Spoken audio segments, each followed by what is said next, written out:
जब से पिछला पॉलिटिकल साइंस फर्स्ट ग्रेड का एग्जाम हुआ है उसके बाद रोजाना ढेर सारे बच्चों के फोन कॉल मैसेजेस और मुलाकात होती रहती है। क्या आप ये कह सकते हो कि एक फेल होने वाला विद्यार्थी किन परिस्थितियों से गुजर रहा है और क्या गलती?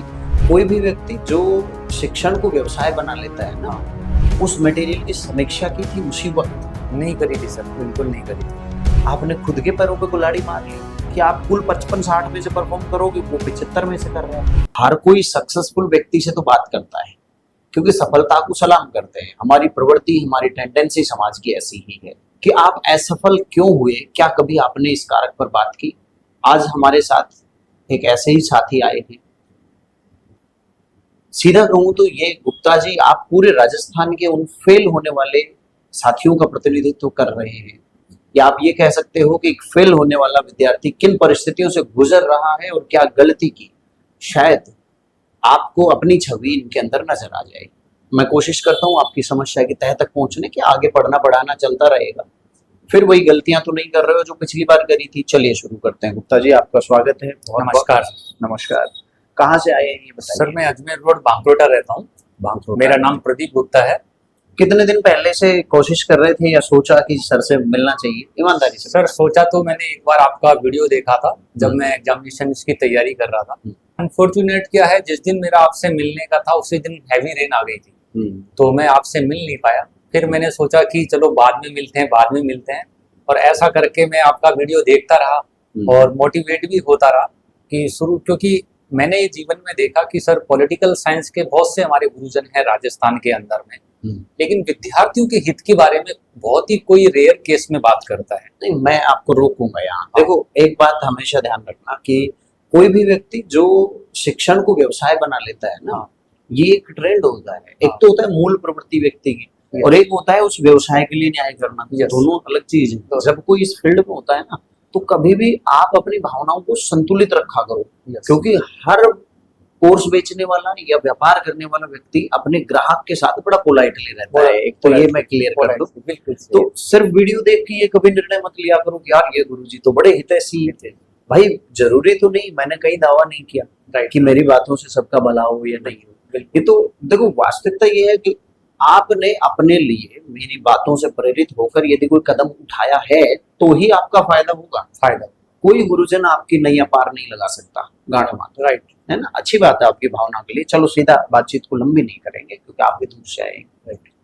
तो पिछला प्रयास किया था सर मैंने। तो कैसा रहा? मतलब क्या उसको जब एग्जाम हो लिया उसके बाद कैसा फील हुआ? सर फील ऐसा हुआ कि हमने मतलब कि जो अपनी नौकरी छोड़ के तैयारी करी इतने समय की, वो सब एकदम। अच्छा, नौकरी कर रहे थे? हाँ सर, मैं सर मिस्रो टेक्नोलॉजी कंपनी के अंदर में था और यहाँ जयपुर हेडक्वार्टर पे ही मैं अपनी किस क्षेत्र में काम करते हैं? सर ये मेरी कंपनी पब्लिकेशन इंडस्ट्रीज के अंदर में है। मतलब शिक्षा से रिलेटेड ही काम था। राइट। तो आपकी डेजिग्नेशन क्या थी? मेरा सर सीनियर सेल्स एग्जीक्यूटिव की पोस्ट पे था मैं यहाँ पर जयपुर में। ओके। तो ये कंपटीशन की लाइन में किताबें छापता है या नहीं सर, ये सर बच्चों की जैसे जो चिल्ड्रन बुक्स आती हैं अपनी 1 to 8 तक की, वो हम अपनी किताबें बनाते हैं प्राइवेट। ये तैयारी स्कूल जो लेक्चरर की पॉलिटिकल साइंस की आपने जो की, पिछला एग्जाम दिया, इस तैयारी के पीछे आपका मोटिव क्या था? क्या कोई नैतिक बल था या घर वालों की इच्छा के या क्या था? क्या सर मेरे फादर दरअसल एजुकेशन डिपार्टमेंट में थे कि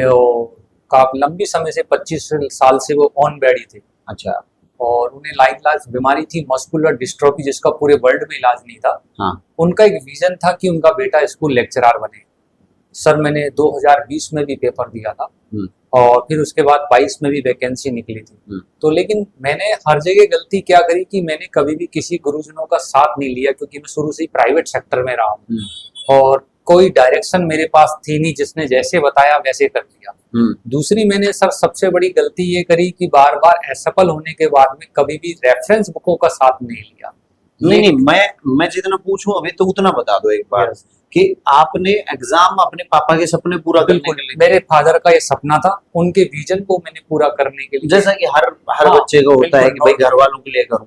राइट। आपके पिताजी तो नौकरी में थे, हमारे बहुत सारे साथीगण ऐसे होते हैं, बच्चे ऐसे होते हैं जिनका जमींदारा करते हैं, किसानी, गरीब मजदूर के घरों से भी आते हैं। बिल्कुल। तो ऑब्वियसली घर वालों की उसमें समाज के लिए करना अपना अपना कारण।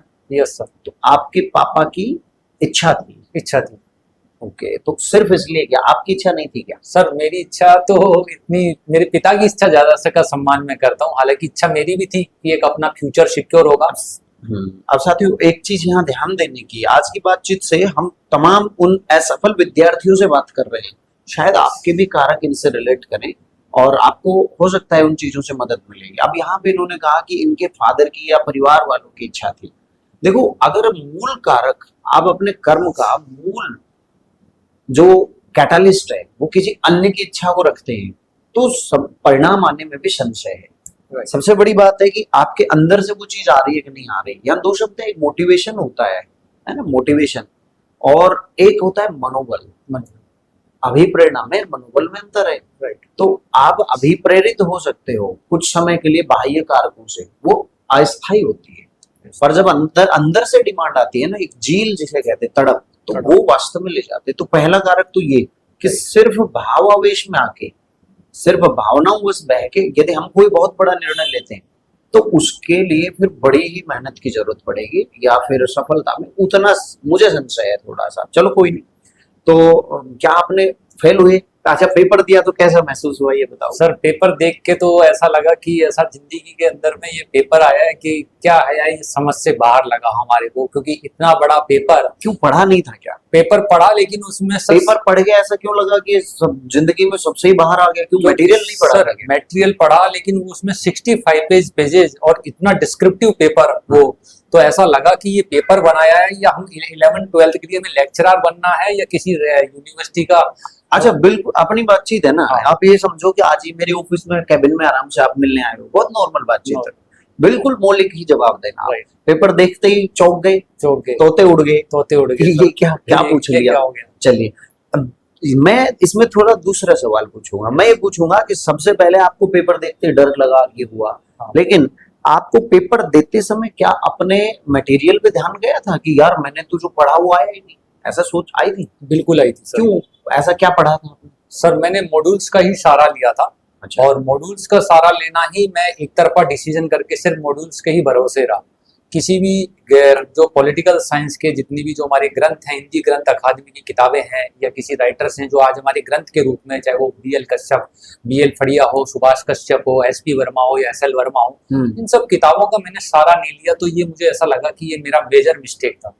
गुप्ता जी, आपने किताबों के नाम तो इतने सारे मुझे गिना दिए, तो लगता तो है कि भाई किताबों की नॉलेज तो होगी थोड़ी बहुत। सर वीडियो फिर भी अच्छा वीडियो देख देख के सीख लिए। तो ये बताओ, मॉड्यूल का निर्णय आपने अपने समय अभाव की वजह से लिया, क्या किसी मित्र की वजह से, या मॉड्यूल को परख करने की आपके अंदर क्षमता थी? क्यों ली, या किसी ने जबरदस्ती दे दिया? सर मेरे पास परख तो क्षमता नहीं थी मेरे पास, किसी ने मुझे बिल्कुल बिल्कुल सर, किसी ने मेरे को रेफरेंस दिया कि आपको मॉड्यूल्स ले लेने चाहिए, किसी साथी ने और मैंने मॉड्यूल्स परचेज कर लिए।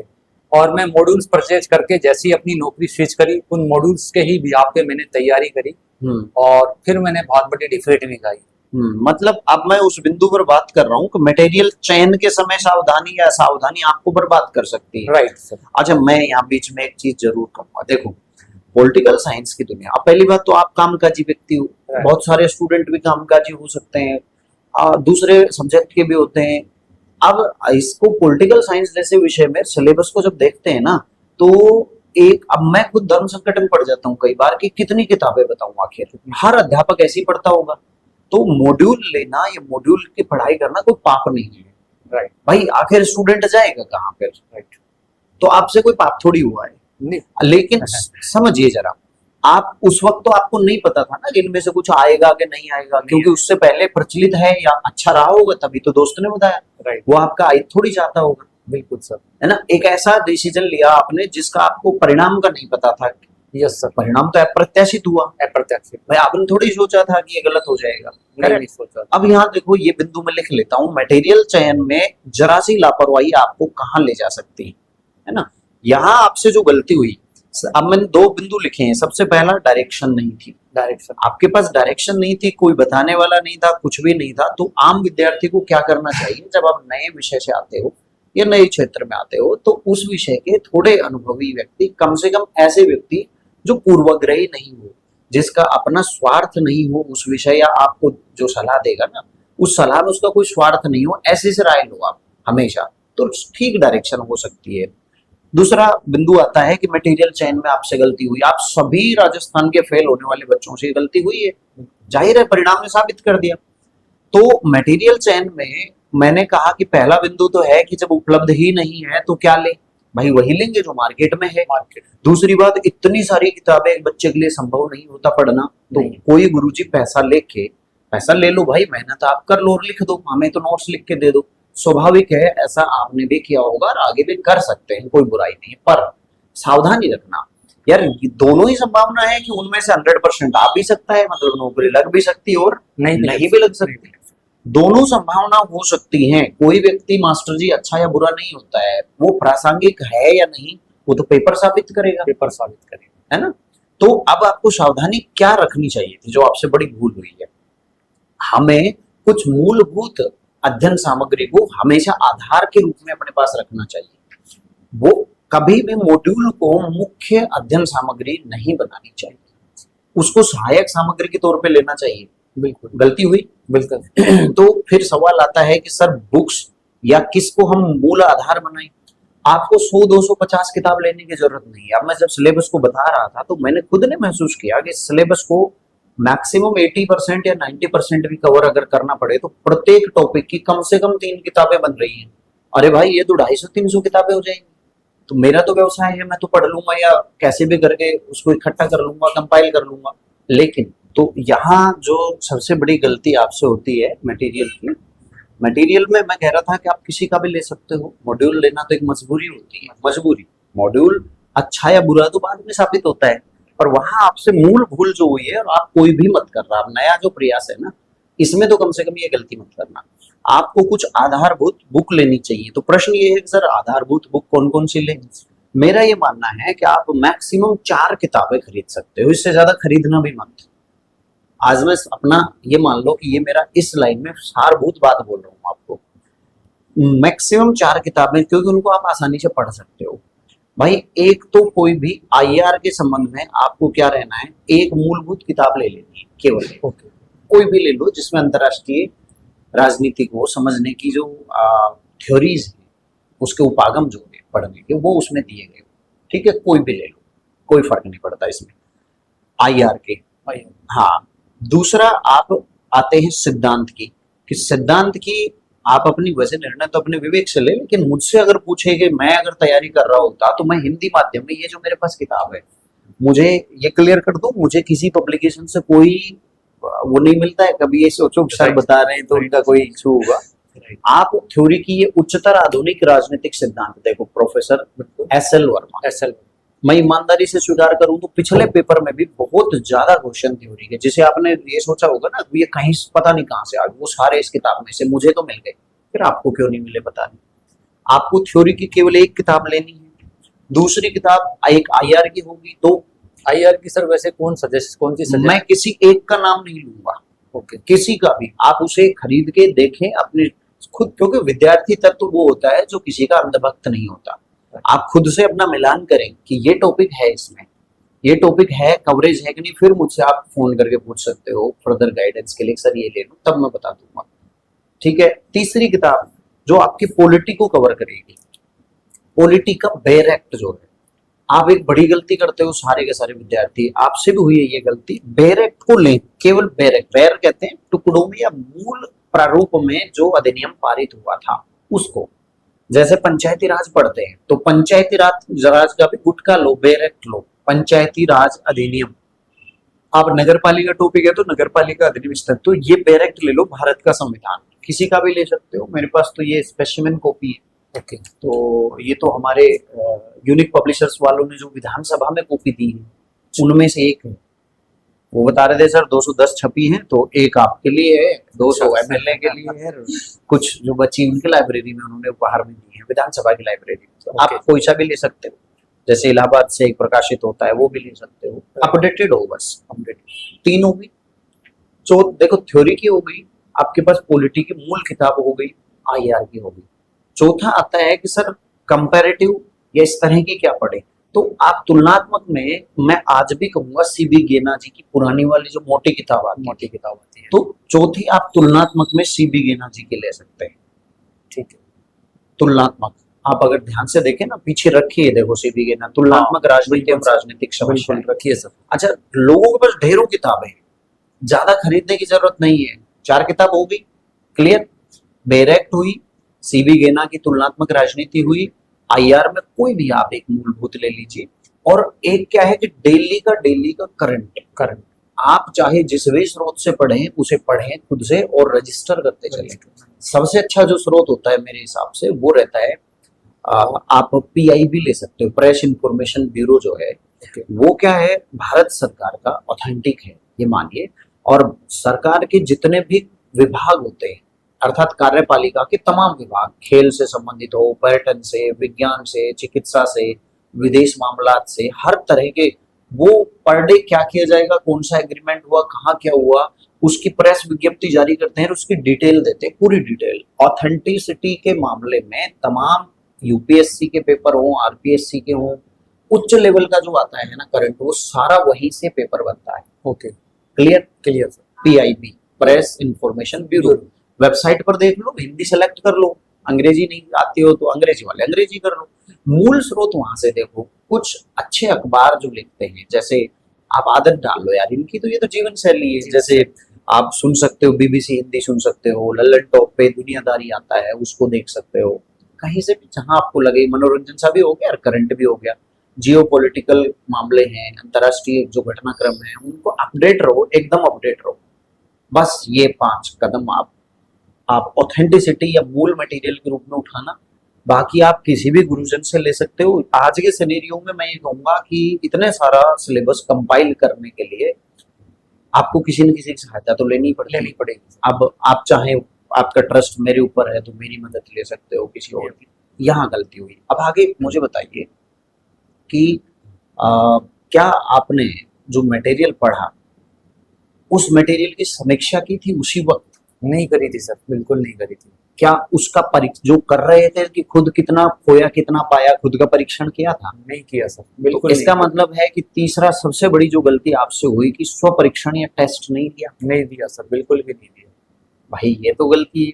इतने बड़े सिलेबस में हमारे प्रवृत्ति ये होती है कि हम पीछे की चीजों को भूलते जाते हैं। तो टेस्ट जरूर लें। अब प्रश्न ये है कि टेस्ट सीरीज कैसी आप तो नहीं समझ पाओगे ना कि टेस्ट सीरीज कौन सी बढ़िया है, सभी अपनी बढ़िया बताते हैं। Right sir. आप ऐसा करना, किसी के डेमो क्वेश्चंस देख लेना, या तो हाल में हुए एग्जाम्स में उसकी सीरीज, टेस्ट सीरीज कितनी सफल रही है, पहला पैरामीटर है। क्योंकि टेस्ट सीरीज के नाम पे उतना ही बड़ा धोखा होता है जितना बड़ा आपको स्टडी मटेरियल देने के नाम पे व्यापार चल रहा है। स्टडी मटेरियल में इतना घनघोर व्यापार चलता है कि पहले तो आपको क्या है कि पढ़ाया जाएगा, बोले ये कोर्स है, कोई भी, मैं भी हाल, सभी हाल इसमें, उस कोर्स की फिर पीडीएफ डाउनलोड करो, कहने के नाम पे तो बहुत सारी दे दी, बोला हमने तो डाउनलोड दे रखी है, पर उनका प्रिंट निकालोगे तो 1000-2000 रुपए उसमें चले गए। 2000 चले गए, बिल्कुल चले जाते हैं भाई, उसमें चले गए। उसके अलावा फिर तथाकथित प्रिंट मटेरियल दे देते हैं, जिनको आप मॉड्यूल बोलो, बुकलेट बोलो, किसी का बोलो, मैं किसी व्यक्ति विशेष की नहीं कर रहा हूँ, मैं पूरे व्यापार सिनेरियो की बात कर रहा हूँ। सही है। कितने हजार के हो गए भाई? 2-4-5 हजार के वो भी होते हैं आराम से सर। मुझे नहीं पता, 3-1000 के आसपास आते हैं। तो जो भी है, एक बार कोर्स लिया, दूसरी बार आपने प्रिंट निकाले, वहां फंसे, तीसरी बार फिर ये। अच्छा एक बात बताओ, जब आपने पढ़ाया कम होगा तभी तो आपने मॉड्यूल जारी किया। राइट, कॉमन सेंस है, बिल्कुल सही है सर। अगर आपने, चलो बोर्ड का अपना एक फ्लो होता है, तो वो बच्चों को फिर पीडीएफ में दे दो यार। सही है। तो पीडीएफ और बोर्ड मिला के, लेक्चर मिला के तो पूरा होना चाहिए ना, होना चाहिए। तो जब वो हो गया तो फिर तीसरा फॉर्मेट किसके लिए? भाई अब यहाँ मैं एक बात बताता हूँ, तो हो गया ना 3 स्तर का ट्रैपिंग। आप तो बढ़िया आदमी हो, समझते हो। बिल्कुल सर, है ना। चलो अब वहां गुरुजन के इरादे गलत नहीं होंगे, कोई भी हो, सब आ इसमें। गुरुजन कब कहते हैं कि वो ये थोड़ी कहते हैं कि जिसने कोर्स ले लिया वो भी खरीदो। वो तो हो सकता है उन लोगों के लिए हो जो कोर्स नहीं खरीद पाए, ये भी तो हो सकता है। बिल्कुल। तो यहाँ गलती किसकी? विद्यार्थी की खुद की गलती है। विद्यार्थी खुद मटेरियल चयन में आप अंधी दौड़ में क्यों भाग रहे हो? आप ये भी ले लो, वो भी ले लो, कुछ छूट ना जाए। अरे बंधु, जो आपने लिया क्या वो 100% कर लिया? हाँ, ये फिर इस कलेक्शन से तो ये ऐसे ढेर बढ़ता जाएगा, क्या मतलब है? बिल्कुल सही है। कोई भी एक अगर अच्छे से कर लेते तो शायद ये बुरी स्थिति नहीं होती। अच्छा चौथे स्तर पर आता हूँ। चौथे 3 ये चीजें हो गई, फिर चौथी आती है टेस्ट सीरीज। अब चौथी बार आप टेस्ट सीरीज में दोगे 1000, 2000, 3000 जितना भी। एक ही बच्चा कितनी बार लूटा? 4 बार। 4 बार लूटा। क्या जरूरत थी? बिल्कुल जरूरत। अब मैं फिर कहूंगा गुरुजी ने नहीं लूटा। बिजनेस दुकान पे जाते हो तो दुकानदार तो अपना ढेरों सामान सजा के रखेगा मेज पर। बिल्कुल। ये तो खरीदने वाले के विवेक पर निर्भर करता है कि उसे क्या चाहिए। क्या चाहिए? तो आपको जो चाहिए वो लो ना।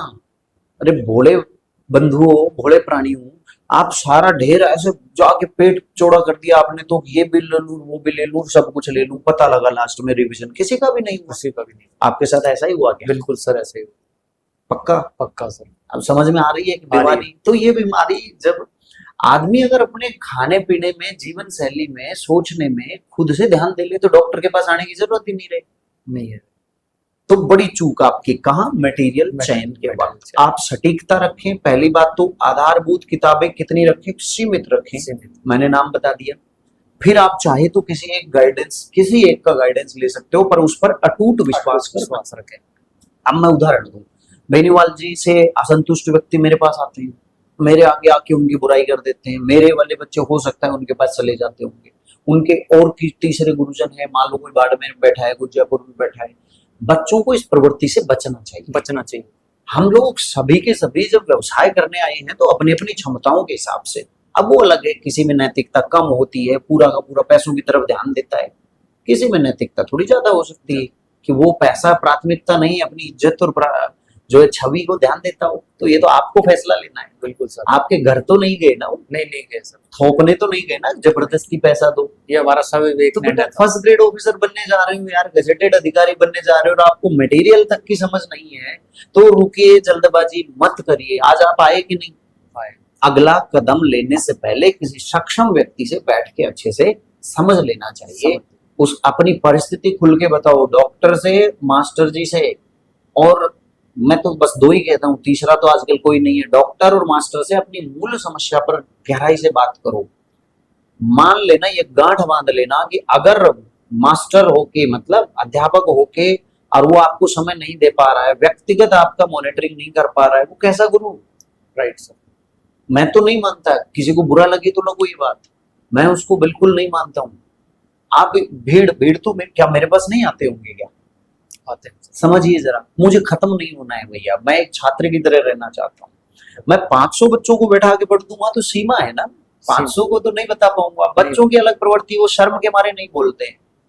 यहाँ तक कि इंटरव्यू का सेशन में मैं कहता हूँ चलो आओ टीचिंग का प्रैक्टिस करते हैं, ये तो नहीं खड़े होते। आप झिझकते हो क्योंकि आप ऐसी दुनिया से आए हो जहाँ ट्रेंड नहीं थे आप। Right sir. तो फिर उस व्यक्ति को तो सोचना चाहिए कि भीड़ को नियंत्रित करे। गेट कीपिंग व्यवस्था है कि नहीं है? सिस्टम अप्रोच पढ़ते हो आप, तो गेट कीपिंग व्यवस्था एक गुरु को तो करनी चाहिए कि बस मैं इससे ज्यादा नहीं लूंगा, क्योंकि बेटा मैं आपका नियंत्रण नहीं कर सकता। स्पैन ऑफ कंट्रोल एक सिद्धांत चलता है लोक प्रशासन में कि नियंत्रण का दायरा हर व्यक्ति का निश्चित है, कोई 2 का, कोई 100 का, कोई 10 का, कोई 20 का। अब वो सुपरमैन तो है नहीं कि जितना आ जाओ, मेरा तो खुला दरबार है, मैं तो बाबा बागेश्वर हूँ। भाई प्रवचन थोड़ी देना है। गलती हुई? गलती हुई सर, झूठ में आमद भरना। नहीं सर, बिल्कुल आपसे भी गलती हुई होगी। पूरे राजस्थान वासियों ध्यान से सुन लो, गुरुत्व ही समाप्त हो जाता है जब वो अपनी क्षमता या अपना दायरा, अपने दायित्वों को सीमांकन नहीं करता कि मैं इतने को दायित्व निभा सकता हूं, बस वो गुरुत्व नहीं है। आपका छात्र तत्व भी समाप्त हो जाता है। आप छात्र नहीं हो यदि आप अपनी प्रतिक्रिया नहीं करते, जाके गुरुजी से पूछते नहीं, टच में नहीं रहते। आप अपने चयन के जिम्मेदार आप खुद हो। बिल्कुल सर, करेक्ट। ये गलती हुई। चलिए, मटेरियल पे बहुत गंभीर चूक हुई। अब तीसरे टेस्ट सीरीज केवल वही लेना जिसकी प्रासंगिकता है। मतलब कैसे परखें? हाल के एग्जाम में कितना प्रासंगिक रहा, या फिर कई बार ऐसा हो जाता है अप्रत्याशित रूप से एग्जाम में तो नहीं रहा, पर सिलेबस के अनुसार तो है ना सवाल। भाई वो सवाल ही क्या जो आपको प्रारूप भी ना समझा पाए। देखो बेटा, फैक्ट तो कभी टैली होंगे नहीं, ध्यान रखना नहीं, क्योंकि पेपर सेटर को भी बैठा, उनके पास भी तो होती है वो टेस्ट सीरीज। वो कहेगा वो उन्हें ऑप्शन को बचाना है। भाई पेपर सेटर खुद पुराने पेपर लेके बैठता है, इनमें से नहीं आने चाहिए, उसको निर्देश होते हैं। ऐसा हमने सुना है कि पुराने पेपर रिपीट नहीं हो। तो ये कभी मत परखा करो कि परीक्षा में इस टेस्ट सीरीज में से सीधे सवाल आए या सीधे नहीं आए। ये पैरामीटर नहीं है, गलती मत करना। राइट। पैरामीटर ये है कि क्या ये उस पैटर्न को फॉलो कर रहा है as it is pattern, pattern में कोताही नहीं। बड़ा व्यापार होता है टेस्ट सीरीज का, बड़ा धोखा होता है, बिल्कुल सर, होता है। बड़ा धोखा होता है, सावधानी से चयन करना, वरना जो मटेरियल में नुकसान उठाते हो ना, फिर अब दोष अध्यापकों को या उस अमुक एजेंसी को या कोचिंग को देते हो, फिर माफिया बताते हो, ये गलत है।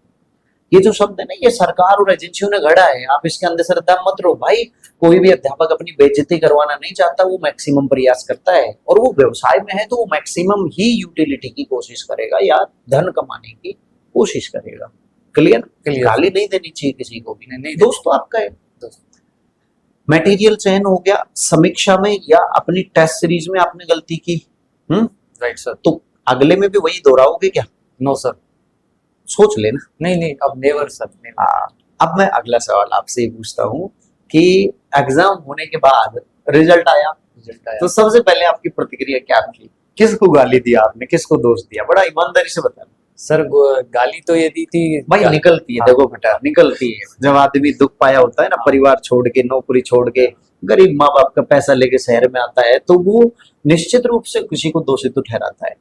आपने किसको ठहराया? सर मैंने तो यही ठहराया अपने आप को कि क्यों मैंने रेफरेंस बुक्स नहीं पढ़ी, क्यों मैं एक ही मॉड्यूल पक्का कहना देखना, मैं फिर वो झूठ पकड़ने वाली नहीं मशीन सर, लगवाऊंगा। बिल्कुल सर। दूसरों को दोष नहीं दिया। हाँ सर, और क्यों मैं एक ही मॉड्यूल्स के भरोसे रहा, जिसमें मैंने अपना पूरा समय खपा दिया, 10-10, 12-12, 15-15 घंटे एक सिर्फ मॉड्यूल्स के भरोसे रहा मैं, और रेफरेंस बुक्स का किसी का सहारा नहीं लिया, और अपनी नौकरी तक छोड़ दी थी इस एग्जाम को फाइट करने के लिए, जो जीवन का मैंने एक लास्ट एग्जाम, क्योंकि मैं 44 एज का था और 44 साल आपकी उम्र थी जब? यस सर, मतलब लास्ट स्टेज में? Last stage sir. मैंने ये एग्जाम दिया, किसी के कहने से मैंने मॉड्यूल्स भी लिए, और सिर्फ मॉड्यूल्स को ऐसा समझ लिया कि यही मेरे लिए रामबाण है, और इन्हीं से मुझे सफलता स्कूल लेक्चर। अच्छा, अब मैं आपको एक बार रोकूंगा, मैं हजारों छात्रों की तरफ से दो बात, आपकी बात को काटूंगा यहाँ। यस भाई, उसी मॉड्यूल से पिछली भर्ती में हजारों छात्रों की, सैकड़ों, हजारों तो नहीं, सैकड़ों छात्रों की नौकरी लगी है।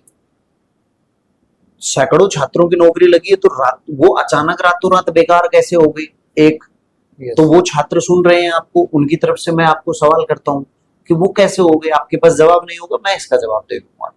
दूसरा ये है कि आपने कहा कि मैंने ये कोसा खुद को, मैंने मूल किताबें क्यों नहीं पढ़ी, है ना? इस पर मैं बात नहीं हूँ, मैं पहले सवाल का जवाब देता हूँ कि अचानक रातों रात वो मॉड्यूल क्यों बेकार हो गए, या किसी भी गुरुजन का नोट्स में से सवाल नहीं आए।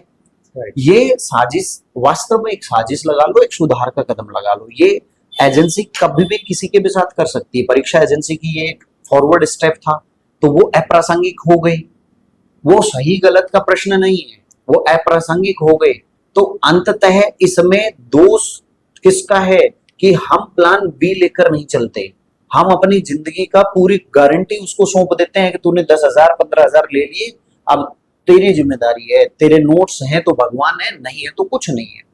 ये समझिए, ये इस जिल्द से लेकर और इस जिल्द के अंदर में आपने सोच लिया कि मेरी पूरी उम्र बनेगी, करियर या बिगड़ेगा, इनके भरोसे है। क्या ये बुद्धिमानी है? ये बुद्धिमानी नहीं है। आप सोच के देखना, क्या ये बुद्धिमानी है? नो सर, कि आपने अपने महत्वपूर्ण करियर का फैसला इस पर डिपेंड हो गए। अरे क्या गारंटी है, क्या गारंटी है कि आज मैं अच्छी अच्छी बातें कर रहा हूं, कल बहुत बड़ा लालच मिल जाए, मैं ना डिग जाऊं? कुछ भी संभव है। संभव। तो क्या गारंटी है कि उन्होंने हजारों भर्ती में लगा दिए पहले वाली में, तो अगली में सरकार की निगाह नहीं थी क्या उन पर? थी ना।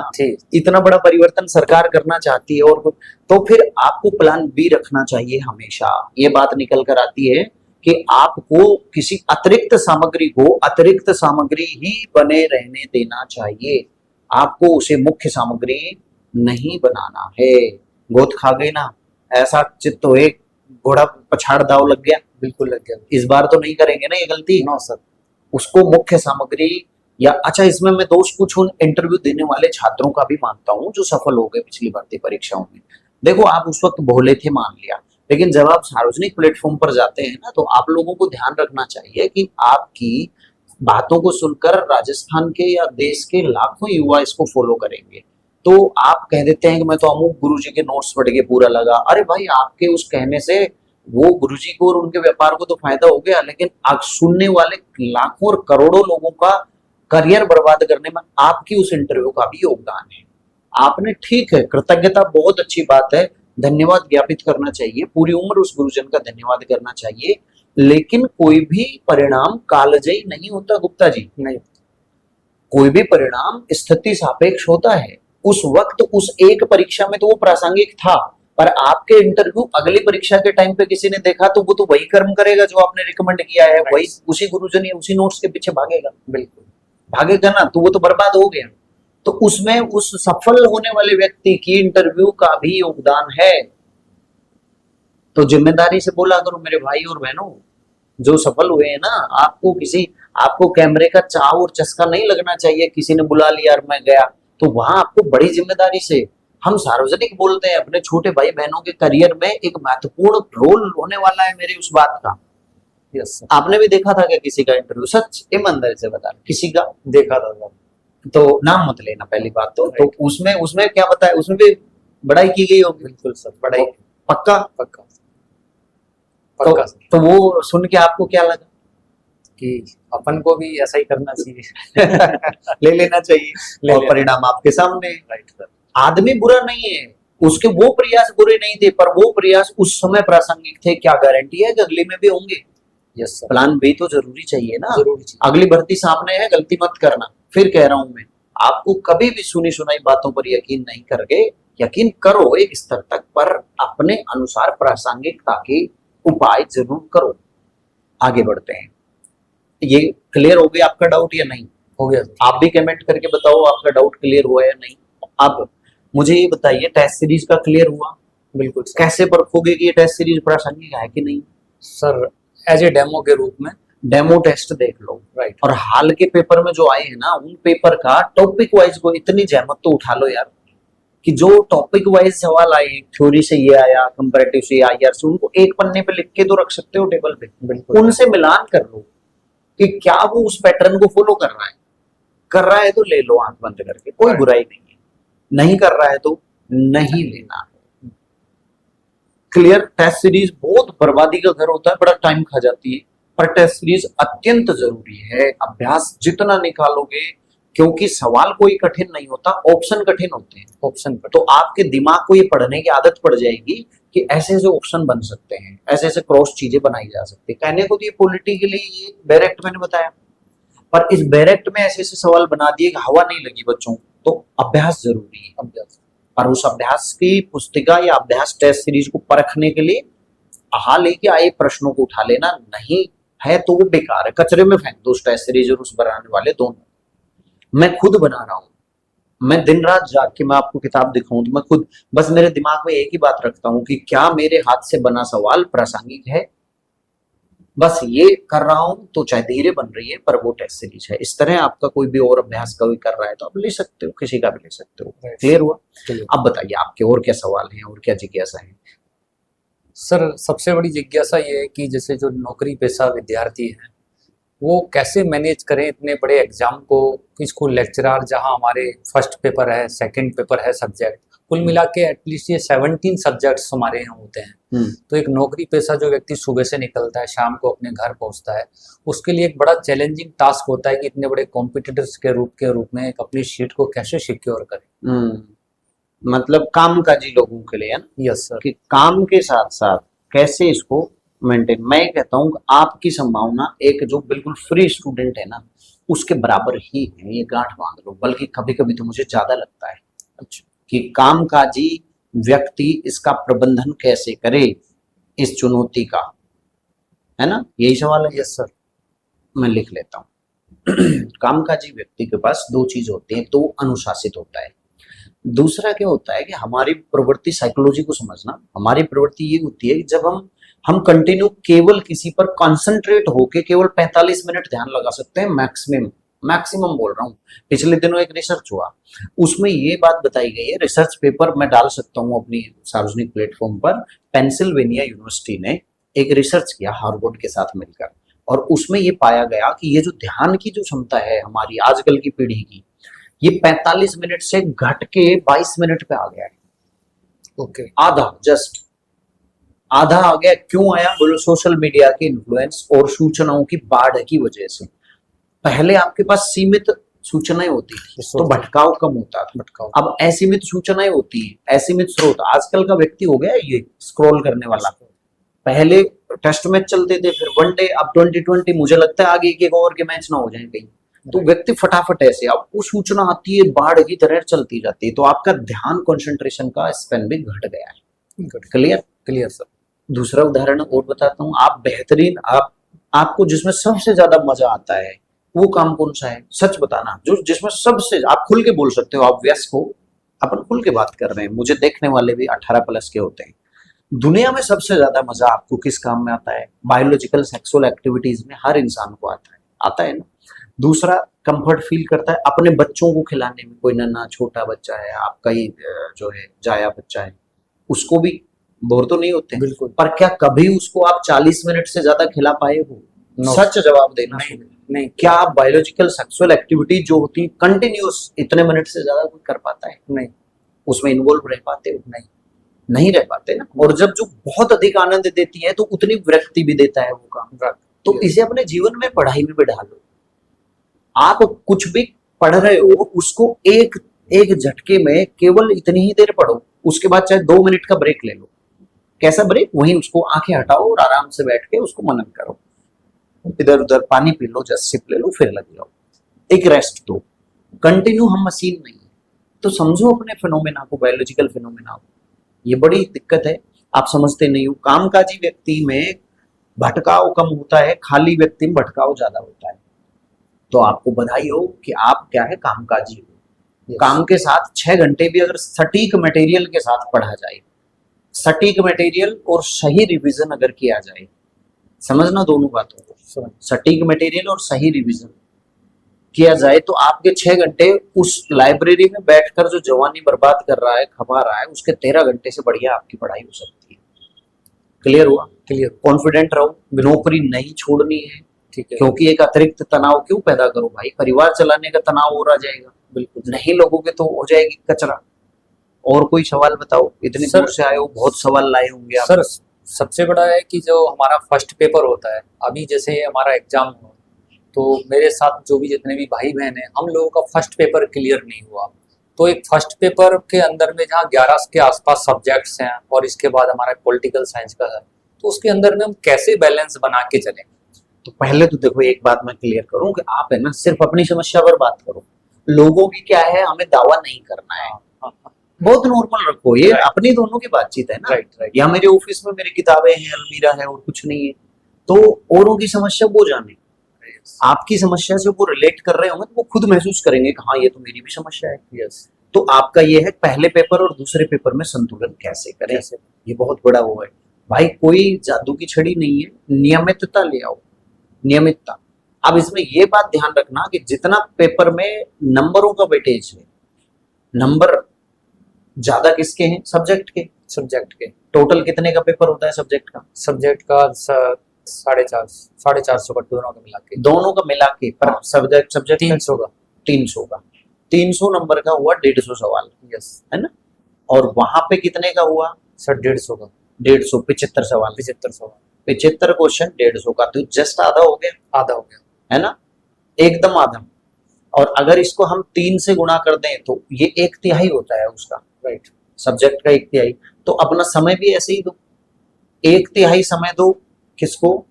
फर्स्ट पेपर को, और बाकी समय किसको दो? सब्जेक्ट को दो। ये बात क्लियर है। अब यहाँ एक सवाल आएगा, आप तो नहीं कर रहे हो, मैं कर देता हूँ। मैं अगर होता पढ़ने वाला विद्यार्थी तो मैं ये तैयारी कर रहा होता तो मैं ये सवाल जरूर करता, गुरुजी इतने सारे विषय हैं फर्स्ट पेपर में, इतने सारे विषय को इतना कम समय देंगे तो कैसे संतुलन कर पाएंगे, ये बताओ ना यार। इतने सारे हैं कहाँ? वो तो चुनौती तो अब दी है ना, अब तो बेटा बहुत गंभीर हो गया है, मान के चलना बहुत ही गंभीर। अब यहाँ पे एक समस्या है कि बनाने वाले के पास तो केवल 5 सवाल बनाने हैं पेपर सेटर को, तो वो तो तबीयत से खोद के बनाएगा ना, कुएं में से ला के ढूंढ के किताबें, ग्रंथ। राइट। अब उनको आप अगर नोट्स या मॉड्यूल छाप विद्यार्थी हैं तो आप तो नहीं कर पाएंगे। यही तो हुआ सबके साथ। बिल्कुल। तो वहां विकल्प क्या है समझना। गंभीरता को पहले समझो, फिर इसका इलाज पर आते हैं। गंभीरता ये है कि आप हिंदी माध्यम के विद्यार्थी, मैथ्स आप करते हैं कि नहीं बताते जाना? नहीं करते। मैथ्स, इंग्लिश रीजनिंग जो पहले हुआ करती थी, मैथ्स, इंग्लिश, रीजनिंग, और मैं विज्ञान को भी इसी में कर देता हूँ, इनको तो वो छोड़ ही देता है। Yes sir. आपने भी क्या थी ये गलती? सर मैंने सिर्फ मैथ छोड़ी थी। हाँ, और कई लोग हिंदी माध्यम के अंग्रेजी छोड़ देते हैं। यस यार कम से कम 3 पोर्शन आपने छोड़ दिए, यस। तो 15 सवाल छोड़ दिए। बिल्कुल। समझ के चलना जरा। एक ऐसा विद्यार्थी है फ्रेशर जिसको विकल्प मिल रहे हैं कितने 75 क्वेश्चन, और एक आप हो जिसको विकल्प 15 सवाल घटा दो, जिसको विकल्प मिल रहे हैं 60। आपको 60 चुना है, 60 में से परफॉर्म करना है, क्योंकि आपने 15 तो छुए ही नहीं ना, खुद को ही मुसीबत में डाल लिया आपने। बिल्कुल। अपने सरकार ने जो विकल्प दिए उनको ही कम कर दिया। राइट। एक ऐसा बच्चा है जिसे 75 का ऑफर मिल रहा है, एक है कि आपको 60 में से ही लाना है। आप 60 में से 50% स्कोर कर दोगे, 30 आपने कर लिए, मान लेते हैं एक बार कि बहुत विद्वान हो, 30 कर लोगे, और इसने वहां 30 किए 75 में से, 37.5 हो गए। 37.5। भाई साहब आपसे 7.5-8 सवाल तो यही ज्यादा हो गया। वो बताइए वो नौकरी लगेगा का आप? वो लगे। आपने अपनी संभाव्यता, प्रोबेबिलिटी तो घटा ली। तो अब चूंकि इतना गहन पेपर क्वेश्चन बनने लग गए हैं कि आप किसी भी पोर्शन को छोड़ नहीं सकते। पहली बात तो ये ध्यान रखना। बिल्कुल जो कहते हैं ना सफाचट छोड़ना, एकदम क्लियर कट छोड़ना, यार ये तो मूर्खता है, मूर्खता है। आपको संतुलन करना पड़ेगा। तो अब इसका इलाज ये है कि जिस भी पोर्शन को पढ़ो उसको बेहतरीन पढ़ो, संतुलित रूप से आपको निकालने हैं। आपको 50% अगर पहुंच रहे हैं तो 50 को ऐसा कर लो मुट्ठी में बंद। मैथ में भी कुछ टॉपिक ऐसे जरूर चुनो जो आपको करके ही आने हैं, पूरे नहीं छोड़ने। तो भी आप 5 में से 2 या 3 प्रश्न तो आराम से करोगे, बिल्कुल नहीं छोड़ना है। Right sir. समझ में आया? बिल्कुल सर। बहुत बहुत बड़ा ये है, इस पर बड़ी लंबी बातचीत हो जाएगी, ये वीडियो लंबा चला जाएगा। नहीं तो आपकी जो ये बातचीत है ना, मैं आज इसलिए ऑन एयर करना चाहता हूँ सब बच्चों को इसका फायदा मिले। Right sir. फर्स्ट पेपर में अंग्रेजी देखनी है, मैथ्स देखना है, जरूर करने हैं ये पोर्शन। नहीं तो वो पड़ोसी जो मेज पर दे रहा है पेपर वो आपसे ज्यादा कर रहा है। आपने खुद के पैरों पे कुल्हाड़ी मार ली कि आप कुल 55-60 में से परफॉर्म करोगे, वो 75 में से कर रहा है, इसलिए फेल हुए। क्वालिफाई क्यों नहीं हुए? क्योंकि चुनौती खुद के लिए बढ़ा ली तुमने। राइट। अब बता है ये कि लास्ट में आपने जो तैयारी की ना उसमें भी गड़बड़ की। लास्ट के 2 महीने में, मैं तो ये कहता हूँ लास्ट के 2.5 महीने में, आपको 2.5 महीने जब रह जाए ना, मतलब लगभग 80 दिन जब रह जाए, तो आपको जो टॉपिक खूब अच्छा आता है उसको बिल्कुल छोड़ दो, हटा दो एकदम से, और जो नहीं आता है और जो अनछुआ है उस तक कवर बनाओ। अगले 1 महीने वो पढ़ा करो। उसमें टाइम क्यों खराब कर रहे हो? जो आता है उसको साइड में करो, साइड में। फिर अंतिम जो रिवीजन करो, अंतिम, क्योंकि आता है वो तो रिकॉल हो जाएगा, उसमें आपको सारा रिकॉल करना है। राइट। ये भी गलती रही। समझ आई बात? बिल्कुल सर। और बताओ क्या समस्या रही? तो पहली क्लियर हुई मटेरियल की। राइट। पहला तो डायरेक्शन, कि डायरेक्शन किसी सही व्यक्ति से लो। ऐसा नहीं है कि मार्केट की सुन के सुना के। भाई प्रासंगिकता पे हर घटना परखती है, हर वक्त आपको सबूत देना पड़ता है कि इस वक्त उस भर्ती में तो चैंपियन रह गए, आज की में हो कि नहीं हो। ठीक है। दूसरा, हमने मटेरियल चयन पे बहुत बड़ी बात की, आपसे गलती हुई थी। बिल्कुल सर। आपने अपने आप को मॉड्यूल तक सीमित रखे। राइट। क्या इस बार भी रखोगे? नहीं सर। तो दूसरा क्या लोगे? सर रेफरेंस बुक्स हैं जो आप कितनी लोगे? सर 4 या 5 मैक्सिमम, बस इससे ज्यादा नहीं। क्योंकि उनको भी घोट के पी लिया ना तो गारंटी से नौकरी लग जाएगी। बिल्कुल सर। गारंटी वैसे तो शब्द बुरा है, मैं वापस लेता हूं, पर इतना मुझे विश्वास है कि नौकरी लग जाएगी, क्योंकि उनमें इतना मटेरियल है, सब वहीं से तो आता है। तीसरा, इसी मटेरियल चयन के संबंध में जो ये 3 ट्रैपिंग है कि पहले मेरा कोर्स खरीदो, फिर मेरा प्रिंट निकालने में लुटो। आप जानते हैं मैंने पिछली बार प्रिंट भी अलाउ नहीं किया था। मैं सीधा ये कह रहा था, वो तो एक केस की वजह से मुझे पढ़ाना बंद करना पड़ा बीच में, क्योंकि मानसिक उद्वेलना हो गई थी। थोड़ा सा आरपीएससी नहीं लगा दिया था फालतू फंड में, आपने हमारी गोपनीयता, आपने बच्चों को सच गाइड कर दिया, सब सच बता दिया, आपके साथ कोई मिला हुआ है वगैरह वगैरह। खैर उसको छोड़ते हैं। तो मैं कह रहा हूं कि दूसरे स्तर पर क्या करना है मटेरियल चयन में, कि आपको ट्रैप नहीं होना है बिजनेस में, समझदार बनो। बिल्कुल। मैं 4 विकल्प दूंगा क्योंकि मैं व्यवसाय कर रहा हूं, कोई भी देगा, व्यक्ति विशेष, संस्था विशेष, पर आपके जो काम का है वो लो ना। आपको वीडियो लेक्चर चाहिए, बैच चाहिए, बैच लो। आपको मॉड्यूल चाहिए, आप मॉड्यूल लो। फिर उसमें क्यों पढ़ रहे हो? आपको ये चाहिए, ये लो, टेस्ट सीरीज लो, जिसकी जो जरूरत है लो। अगर आपके पास बहुत सारा पैसा है तो मैं तो ये कहूंगा राजस्थान के सभी अध्यापकों का खरीदो भाई। फिर गायों को चरवाओ, दान करो, कुछ भी करो। सही। बहुत ज्यादा पैसे होते हैं ना तो नौकरी नहीं करते। राइट। बंधु, नौकरी की तैयारी कौन करता है? मोस्टली गरीब और लोअर मिडिल क्लास वाले लोग करते हैं। तो मैं तो इस नैतिकता को समझता हूँ कि मेरे सामने जो बैठा है गुप्ता जी, ये वो वाला गुप्ता नहीं है कि जिसके करोड़ों रुपए हैं, राइट, गाड़ियां घोड़े चलते हैं। भाई थोड़ा खुद का निर्णय है ना, खुद के विवेक से लेना सीखो। और बताओ, और कोई सवाल आपका? एक सर माइंड को हम कंसंट्रेशन कैसे करें इस चीज के लिए ये तो माइंड आपका है ना। हाँ। तो फिर मैं उसका इलाज कैसे बताऊं? नहीं, आपका इलाज ये है कि सर जब जैसे भी पढ़ाई हम करते हैं हाँ। तो माइंड डाइवर्ट बहुत होता है हम। हाँ। और ये किस पे होता है डाइवर्ट? मतलब फालतू की बातें इधर उधर में चले कौन जाना। सी? खुल के बताओ, कैसी फालतू बातें? तो मतलब जैसे आज अपन पास्ट कंपनी में काम कर रहे थे कि यार नहीं छोड़ते तो ज्यादा बेटर रहता, या अपन पढ़ाई कर रहे हैं, हाँ। या कोई इधर उधर की बातें आ जाती हैं, तो उस चीज को अपन कंसंट्रेशन कैसे करें? देखो, पहले तो मैं फिर कह रहा हूँ, एक बिंदु बताया आपने हाँ। कि पिछले काम के संबंध में। हाँ। बाकी आपने इधर उधर की बातें तो बताए, मुझे खुल के बीमारी बताएं तो मैं खुल के इलाज बताऊंगा। पिछले काम के संबंध में इसका मतलब ये है कि आप कहीं ना कहीं आर्थिक असुरक्षा का भाव आपको डाइवर्ट करता है। Right sir. अपनी समस्या को परिभाषित करना सीखो। Yes. इलाज तो जब ही कर पाओगे ना जब परिभाषित करोगे। दुनिया में आधी से ज्यादा जंग व्यक्ति तभी जीत जाता है जब वो अपनी समस्या को परिभाषित कर देता है। समझ में आई मेरी बात? तो आपका आर्थिक कारक, आप भी बेटा ध्यान दें, आपको ऐसे कोई कारक जो बहुत जरूरी है, जीवन के लिए महत्वपूर्ण है, अगर उनमें कमी है तो आपका कंसंट्रेशन नहीं बनेगा। तो उसका इलाज भी तो मेरे पास नहीं है, उसका भी तो आप ही खोजो कि क्या मुझे एक बैंक बैलेंस रखना चाहिए था, क्या मुझे काम को विकल्प बना के रखना चाहिए, मेरी प्राथमिकताएं क्या है, बच्चा है, बीवी है, परिवार है, पैसा भी चाहिए, तो मुझे काम नहीं छोड़ना वरना डबल ट्रैप में फंस जाऊंगा। राइट। वरना वो कहां से करूंगा? अब आपका डाइवर्जन मान लो कि छोटा है, आपका डाइवर्जन है कि जलेबी की याद आ गई, जलेबी खाऊं, तो वो कर सकते हो। वो इतनी बड़ी चीज थोड़ी है, उसे दिमाग में स्थिर रखा जाए। चलो पेन पटको, ये लो, अभी मन कर रहा है क्या? नहीं, अभी तो नहीं कर रहा ना। नहीं कर अभी बोलो गुरुजी अभी बुला लो, फिर पेन पटको, लाइब्रेरी में से उठो और चलो जलेबी खा लो, पहले तरफ धो लो पहले करके, ताकि वो डाइवर्ट ना करे। बहुत प्रैक्टिकली बात है। अगर डाइवर्जन छोटा है, आपकी सीमाओं में है और कोई भी साइड इफेक्ट पैदा नहीं करता, तो उसको पहले जी लो। अगर जैसे डाइवर्जन भावनात्मक है, भावनात्मक आवेग में दो चीज होती हैं।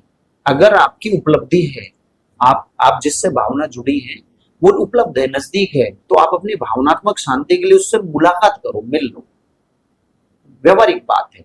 और अगर वहां पे दूसरी मजबूरियां हैं, दूरी है या साइड इफेक्ट है, तो फिर उसको संतुलित करना सीखो। क्योंकि भावनात्मक आवेग जितना तेज उठता है उतना ही शांत हो जाता है।